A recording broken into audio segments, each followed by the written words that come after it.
So after the Mars exploration rovers landed in 2004, Dr. Canvin joined up with some like-minded people to make use of the raw images that were being released in real time. This has grown into the popular unmanned spaceflight web forum, where the amateur and professionals alike can discuss the work and data returned from all the missions across the solar system.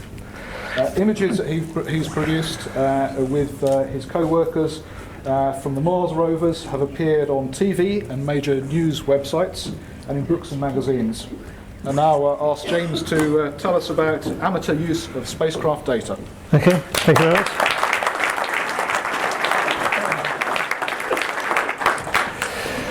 Yeah, so we're living in a golden age of space exploration. You've already heard that mentioned today.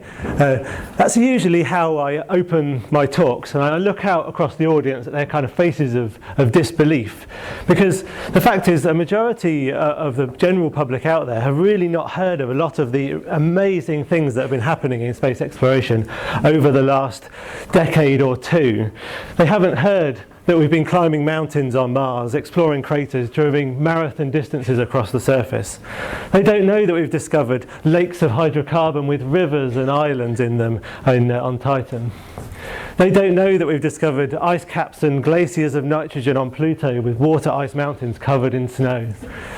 They don't know that we've seen geysers across the poles of Enceladus. We're coming from subsurface liquid water oceans, and in fact then liquid water oceans on Europa and Ganymede and other places as well. So it really is an amazing time to be following space exploration. It really is a golden age. But I would also argue that it's a golden age to be a spaceflight enthusiast like myself following these missions. And that takes two things. First of all, we need a golden age of space exploration. We need all these missions to be going on. But what we also need is to be able to really follow these missions and to really be sort of an active participant in there and to be able to have that data and be able to see what's going on. So I grew up in the 1980s as a kid. Being space mad as a kid, I was kind of really into the Voyager probes that were going out through the solar system at the time, particularly the Uranus and Neptune encounters in 1986 and 1989. And of course, to follow these, I saw the missions on TV. I looked in my parents' newspapers, and if I was very lucky, then a month or so later there was probably a Horizon program about it. That was very exciting, really required viewing. The first time you really got to see the scientists talking about what was actually, what we're actually seeing in these images. And if I was very lucky, I might get a really nice glossy magazine. I'll be able to look in there and see some much higher resolution images than I managed to see on the TV or in the newspapers. And then probably years later, I might actually start reading about some of this stuff in books and actually really understanding what was going on. So that's how things were. But then things started to change. Here we are in October of 1996, and this is the Mars Pathfinder mission being folded up for the very last time before its launch 2 months later. And so this launched off to Mars and landed on the 4th of July 1997. And this little Sojourner rover, which you see over in the top right-hand corner here, which is only about this sort of size, rolled down this landing ramp and across onto the surface and spent 3 months then pottering around the landing site, exploring all the rocks. And this cute little rover was perfect kind of media material and became quite a celebrity. And so through the usual channels you could see this on TV and in papers, and there was quite a lot of information about it. But this was really the first mission of the internet age, and so what's important here is that Pathfinder had a, can I buy my mic thing working? Technology, eh? Oh, and that did twice. Right, my Pathfinder had a website. Here it is in all its glory. They had an image and everything. So after you had heard about this mission, rather than having to wait for TV programs and magazine articles much later down the line, you could actually go online and find out more information. If you were prepared to wait long enough for your dial-up connection to download the images, you could see the images in even better detail than you could before, and you could read information about what the mission was hoping to achieve, and read some things from the scientists. But then things really changed. Here we are now in the beginning of 2004, and what happened then was we had the Mars exploration rovers landed on Mars, Spirit and Opportunity. Here were some much more capable rovers, this sort of sized, and these were not constrained to stay at their landing platforms like Pathfinder had. Here's the landing platform that it rolled inside its airbags, this is on Spirit, at Gusev Crater. And once Spirit had rolled onto the surface, it was free to drive off over the horizons, explore craters, climb hills, and do all the other amazing things that you guys already know about. And the scientists behind this mission, Steve Squires and Jim Bell, knew that this was going to be an amazing adventure. The first time we were able to go off, drive off into the distance and explore Mars like never before, not constrained to just what happened to be within a few meters of the landing site. And they wanted to share this adventure with the public. So they made what at the time was a very brave decision, and that was to release all of the raw images straight onto the internet as soon as they arrived on the Earth. And here is the raw image website for the Mars rovers at the end of Spirit's campaign, with all 128,244 raw images. Opportunity is still going strong, and I believe the count is at about 250,000. And so this was amazing, because all of a sudden you could see images that were taken on Mars only a few hours earlier. The rovers, being solar powered, tend to operate around lunchtime, in the early afternoon. Then their data is relayed through Mars Odyssey, generally at about 4 o'clock in the afternoon, because of the orbit that Mars Odyssey is in. And then they come back to the Earth, go through some computers, and they end up on our computer screens only 3, 4, 5 hours after they've taken on Mars, which was really incredible. And it meant we could really follow along with these missions day by day as they explored Mars. So as soon as this happened, there were a lot of us that were very excited about actually doing this, actually virtually standing next to these rovers day by day, seeing through their eyes as they explored across the surface of Mars. And so a friend of mine, Doug Ellison, very quickly set up a forum to bring people together to discuss this type of thing. This later turned into what is now the unmannedspaceflight.com forum. And so these are images taken from the very first few days of that forum. So the rovers return black and white images through different filters in the science camera. So you can see one of the first things we thought we could do is actually start assembling our own colour images. So on the left here you can see one of the first colour images that we made from Opportunity just a few weeks after it landed. As you can see, it's all really nice and shiny and new. It doesn't look like that today. And you can see the instrument towards the centre of the camera here is the rock abrasion tool, as you can see, lovely and shiny and new, and before it had ever been used. In the bottom right hand corner here, the first attempts at taking the stereo images that we have from the cameras to produce early sort of attempt to look at the stereo images. And at the top there we have we're producing very first route maps, actually looking at the images that are coming from the rover and trying to work out for ourselves where the rover is driving, and overlaid on what was a Mars orbiter camera from Global Surveyor, because this was in the days before we had a Mars Reconnaissance Orbiter and the amazing high-rise images. So straight away we were really kind of starting to follow along and do our best to take the images that were returned in their raw form and try and make them better to improve our experience of being able to follow this mission as it went along. What really helped us is that there are a couple of other metadata sites that are for the Mars rover images. There's quite a lot of data contained in the file name strings, but also there are various technical websites where you can put in SQL queries and JSON format data to get more information about how far the rover drove, what direction the camera was pointed in when it took particular images, what the various sequences are called. And so it really helped to then kind of piece together this information. And once the real amateur community that had the technical skills to be able to use this data started to put things together and do amazing things. using this type of data, one of the first things, a guy called Michael Howard produced a piece of software called the Midnight Mars browser, so cool because he was working on it late at night. And all that did initially was be able to just download all of the, check all the, whether there were any new images since the last time you looked, and download all of them so you could see what had happened on Mars since you last looked. But then using data like this, they'd be able to make things that are a lot more sophisticated. The latest, his latest software called Midnight Planets, which runs on iPhones, iPads, and Macs, enables you to do things like this. You can see a view from Curiosity, and I can pan across the scene. All the images are automatically assembled into this panorama, from the navcam images in black and white for the crater beyond, and the colour images. You can pan and see the rover. You can see the path that the rover took to get to this location. And I can look around the other side of the rover, and you can see this blue path ahead. Shows where the rover went after it was at this location. And then I can click onto particular places on here, and then zoom forwards to the next location, and then I can see those sites as well. So all this is done purely by amateur work using publicly available data, all put together to help enhance the way that we can follow along these missions. Rather than just looking at individual raw images, we can take this data and put it together. You can zoom right in, see all the full resolution images from the glorious kind of colour mass cam camera that Curiosity has. So that's some of the work that can be done just automatically using the amazing skills that amateurs have out there.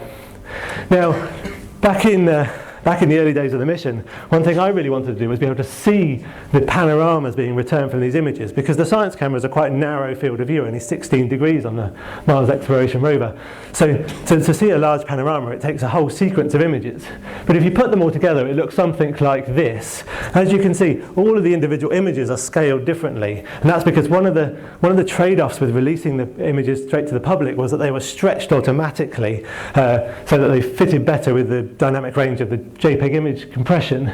And each one's done individually, and we're not given the metadata to know how much of that was applied. So there's no calibration data available to be able to recover the exactly how the images were taken to assemble these nicely. And so I spent some of my time commuting from Bondi Beach into Sydney University back in 2005 and 2006, thinking about how I could best handle this problem. And I realised, of course, that when the images overlap, you can actually use the overlap data to calibrate one image against its neighbour. And so I spent this commuting time kind of writing bits of code to be able to do this. So if I zoom in on this image, the first thing that is not entirely noticeable until you correct it is the cameras have quite a pronounced response across them, sort of a camera vignette.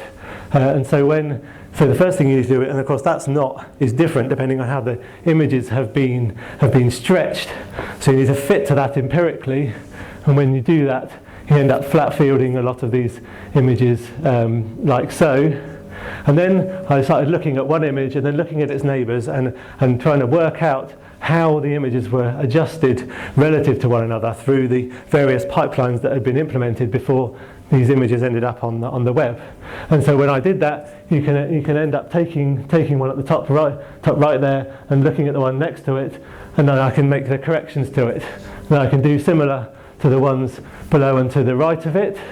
And then, of course, this one down here, I now have two sides that I can use to start to try and understand how this one has been adjusted relative to the others, and correct that as well, and etc. and etc. and etc. And once I've done that, you can suddenly actually see the crater beyond, Victoria Crater in this case, rather than just the all individual mess of the individual images underneath. And then obviously I can do this with the other filters from the camera. This I think is from the red filter, and once I do that, I can end up with something that looks rather like this, and add in a bit of an artificial sky, and then we have a really nice panorama produced entirely from these individual raw images that were posted to the web, and this could be then produced much more rapidly than was available from the mission and sort of internally from the missions. And of course a lot of these panoramas are never released officially anyway. While we're while we're here, we should really zoom in and have a quick look at this image, because of course this is now a huge sort of 10, 12,000 pixel image, because each of the individual frames is 1,024 square. So you end up with these incredibly detailed images that we can look at in incredible detail across this crater.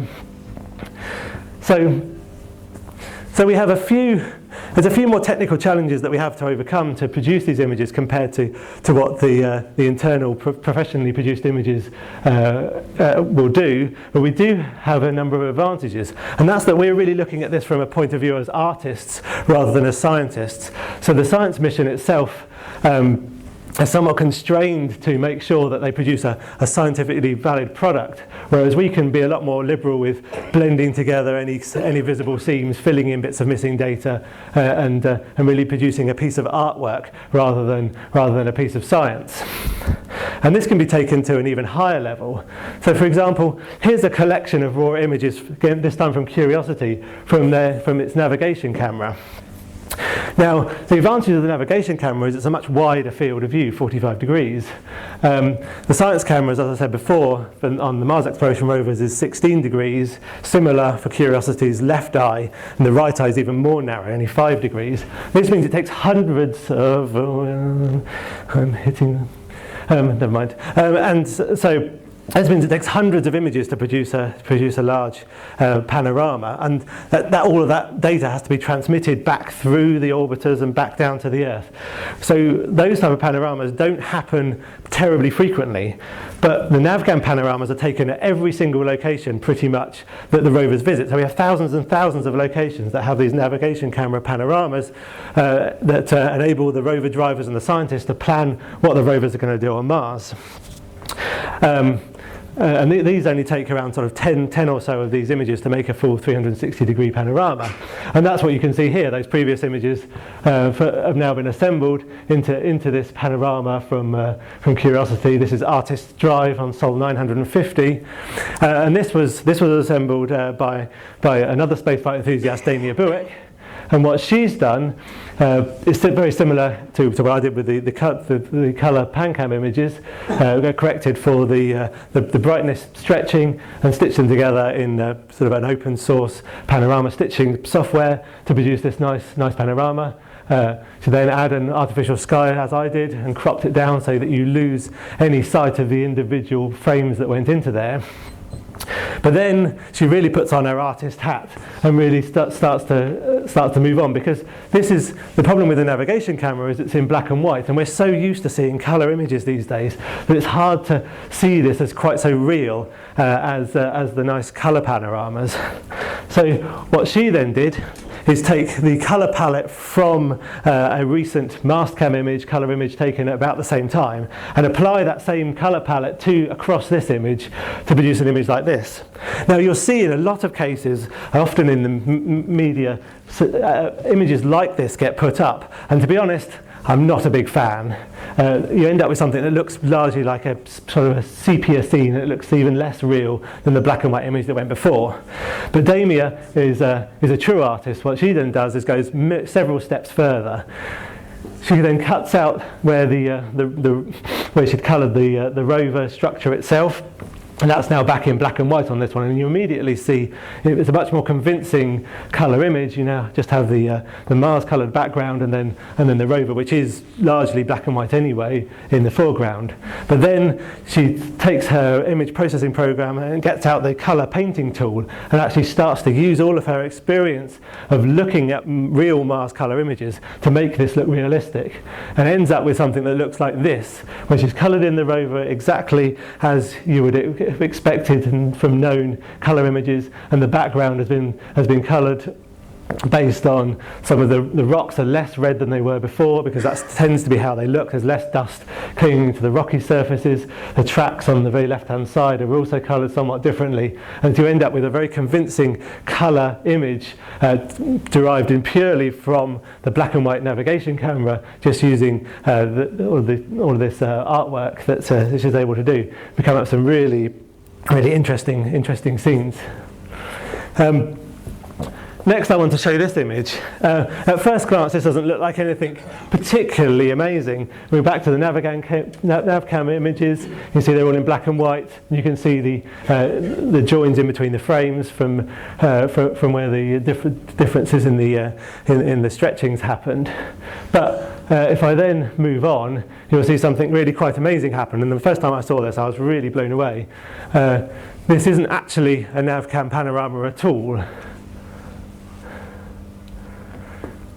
All of a sudden we can start actually, as if we're sitting on the back of Curiosity and trundling across the surface as it moved across the scene. And the guy who made this, Rob Hermesa, is what he's done. He's actually taken the stereo data from the cameras and is building a 3D digital terrain model of each location, and then stitching these locations together to form a digital terrain mesh of an entire kind of sequence of a drive from Curiosity, and is then rendering that in 3D software. So it becomes, really much more immersive compared to just looking at these static images where you can see fluid video, even though that's only taken from 6 individual sites. By actually generating the terrain itself, you can really see amazing things. And I think this is really just the start of sort of the next generation of following these rovers. JPL already have recently been in collaboration with Microsoft and their HoloLens project to actually put people virtually on Mars, standing next to Curiosity. And I suspect the amateur community isn't very far behind. We've already, over the last 10 years, gone from just looking at individual images on the web to follow along to having these amazing immersive environments where you can pan around and zoom and click from one location to the other. I don't imagine it's very far away that we will be producing these 3D environments that you can actually enter. And once we start getting our virtual reality headsets in the next few years, I imagine we'll be able to pull them on and stand virtually next to Opportunity, Curiosity and Mars 2020 as they explore the surface.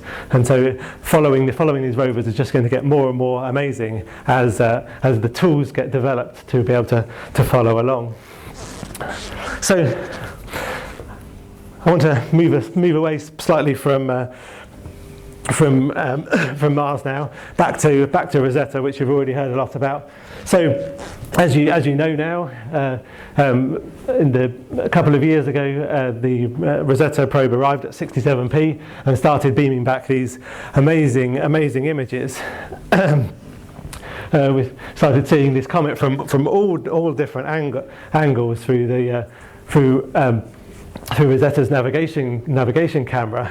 And there was another very clever guy called Mattis Malmar who saw these, and being a 3D imaging expert, he realized, well, hang on a minute, I could start to assemble my own 3D model of this comet, based on all these different views from different directions.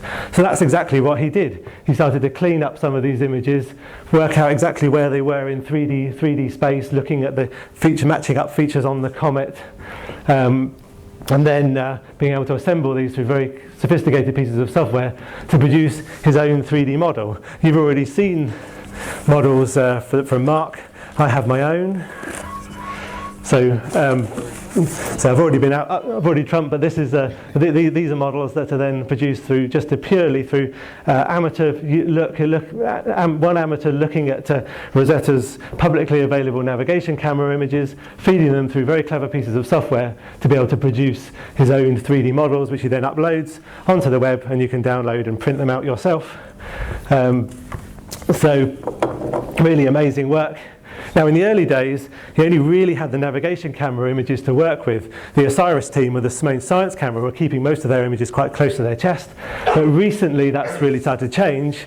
And all of a sudden, we've had this flood of Osiris images as well. And this, of course, has given Mattis a huge amount more work to do. And so he's been refining his model to really produce this amazing fidelity 3D model of the surface right down into the individual boulders. He tells me, I think there's about 200,000 polygons in this 3D model now, which has certainly started to become quite a challenge to work with. And so we end up with something that looks rather like this. This looks for all the world like an image of 67p from Rosetta, but in fact this is purely a 3D rendering of the 3D object. And here's another one. and this is actually a movie, so you can see in incredible detail the rotation of this comet. This video is on YouTube, which I encourage you to go and see. It's in incredibly high resolution, I think 1440p, sort of better than HD quality. I do have it on my laptop if anyone wants to see it later on the high resolution screen. It really is worth staring at this in really high detail. It really is amazing to see in such detail. As it goes round, you can see coming round at the bottom here now, the area where Philae landed. Really is an incredible sight to sort of see all the details across the surface.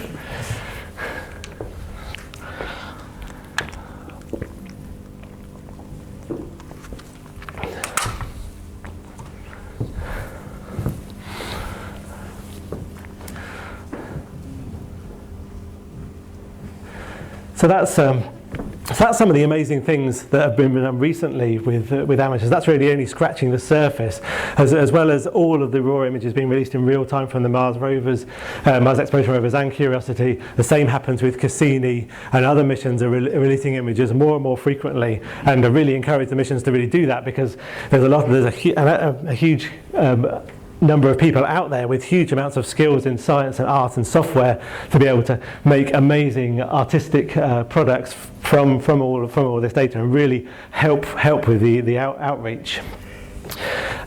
Sometimes the data flow actually goes two ways, and we actually go back and sort of help the mission somewhat as well, rather than just consuming the data and producing amazing pieces of art. So for an example here is a picture from Opportunity taken back in the early days of the mission. Life was good for Opportunity. It landed in this amazingly flat plane and was driving south from Endurance Crater towards Victoria Crater at a huge rate of knots, several hundred meters a day. And then all of a sudden, they were stuck. They'd driven headlong into this dune that was later, this ripple rather, that was later known as Purgatory. It took them 5 long weeks to drive themselves back out of here, make sure that they didn't make anything worse, set up test beds on Earth, and slowly extract themselves from this quagmire that they were in. Then, of course, they had to be a lot more careful, and they had to follow the lines of these ripples further south to pick their way towards Victoria Crater. Slowed things down a lot, but in the end, they got to Victoria Crater, as you saw from one of my earlier images, and it, they did a lot of amazing science. A year or so went by, and then they were planning to go further south again towards Endeavour Crater, where Opportunity is today. This was going to be an incredibly long journey, and of course once they left Victoria Crater, they were only back in these big ripple fields and having all these problems again. And this problem about how they were going to navigate across there was something which I was thinking about at the time, about how I wanted to kind of see where these ripples were particularly bad and where they didn't really occur. And this was fine because you could zoom in on the Mars Reconnaissance Orbiter images and you could see the individual ripples. But the problem was the journey was tens of kilometres, and so when you zoomed out to look at the entire route, you couldn't see these individual ripples at all. And short of scanning across for hours and hours and hours, or even longer, across these vast images from the Mars Reconnaissance Orbiter high-rise camera, you wouldn't be able to see exactly where they were. And so in my last few free weekends before my first daughter was born, I was considering this problem, and for my own interest I thought, well, what I could do is actually try and do some Fourier transforms across these images to actually look for the repeating patterns of these ripples, and actually look for peaks in the power spectrum across the image, across specific subsections of this image, to try and work out where you saw these patterns and where you didn't. And so I did that and came up with images like this. This is turned sideways compared to, if you're particularly familiar with Meridiani, where Opportunity lives. This is Victoria Crater over this side, and where Opportunity is these days is up on the very top right. There's the rim of Endeavour Crater, and so this was the terrain that the rover was having to cross. This green dot is where Opportunity was at the time that I produced this image back in 2008. And so you can see now the reds mark the areas where there were really particularly large ripples, and the blues not so much, and then the totally flat areas in green. Some quite interesting effects where you can see where the wind being disrupted by the small crater in the top centre is actually producing this line of ripples further south, and then a much bigger effect from the hills and from around the edge of the crater where Opportunity is now on the right-hand part of this image.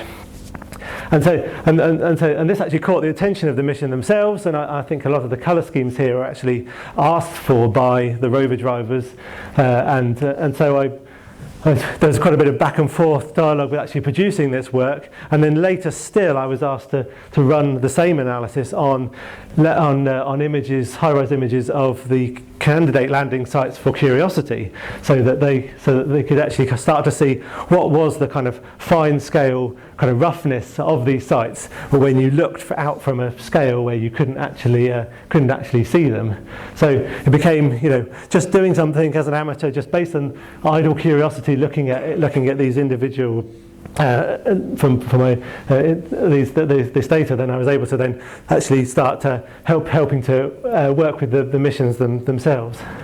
There's another particularly great example of this, and so here we are in the beginning of 2007 on the Unmanned Spaceflight Web Forum, and John Spencer, who is one of the mission scientists on the Rosetta team, came and posted on the forum. This was only, for reference, about 2 weeks after New Horizons had launched, and he writes, maybe you folks can help us. We're now starting to lay out the timeline for the Jupiter encounter, but what we haven't done so far is look for Kodak moments, as the Cassini imaging folks call them, times when we have a scenic alignments or unusual geometries that call for a picture that's motivated by beauty more than science. Anyone want to help us find these moments? So of course this is exactly up our street really. This is where we're taking software tools and using sort of creative processes to really look at all the options and come up with nice pieces of art, or in this case, ideas for taking artistic photos with New Horizons as it flew through the Jupiter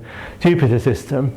And so within hours, people were starting to post about coming up with ideas, starting to get to grips with the tools, and then going a step further, starting to automate this process, looking at sort of mapping the entire trajectory of New Horizons through the Jupiter system, and automatically looking for times when particular objects were becoming close to each other.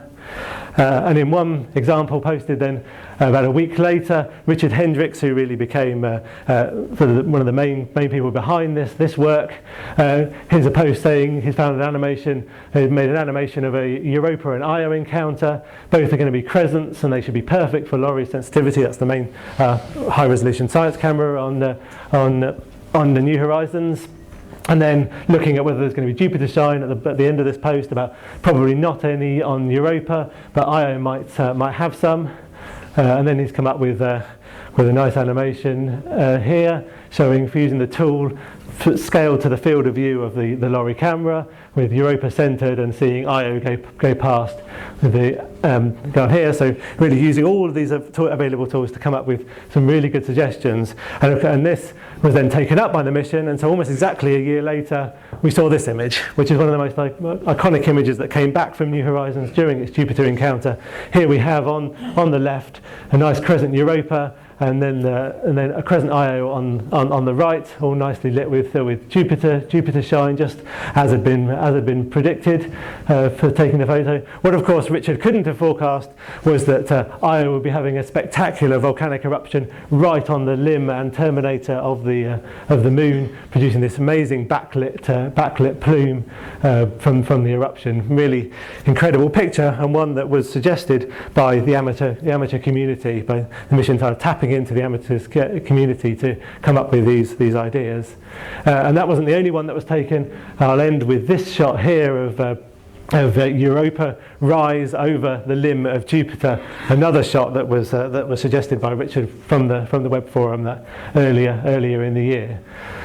So I hope that really shows you some of the amazing work that we've been able to do in the amateur community, really over the last 10 to 15 years, where we've really started to get to grips with seeing all of this real-time data and data coming from all these different missions, and using hugely creative techniques and all the amazing pieces of software, and as hardware has improved, to come up with better and better ways for us to follow these missions day by day as they explore through the solar system. And I think I'll leave it there and open up to any questions if anyone has any.